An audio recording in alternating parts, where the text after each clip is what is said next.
জাতীয় ঈদগাহ ময়দান থেকে ঈদের নামাজ আদায়ের পর জিয়া উদ্যানে যান প্রধানমন্ত্রী তারেক রহমান। সাথে ছিলেন তার স্ত্রী ডক্টর জুবাইদা রহমান। সেখানে তিনি শহীদ রাষ্ট্রপতি জিয়াউর রহমানের কবর এবং সাবেক প্রধানমন্ত্রী খালেদা জিয়ার কবর জিয়ারত করেন।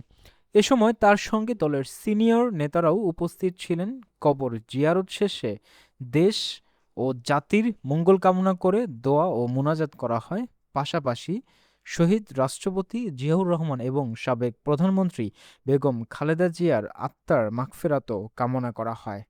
পরে উপস্থিত নেতাকর্মীদের সঙ্গে ঈদের শুভেচ্ছা বিনিময় করেন প্রধানমন্ত্রী তারেক রহমান এবং তার স্ত্রী ডক্টর জোবাইদা রহমান।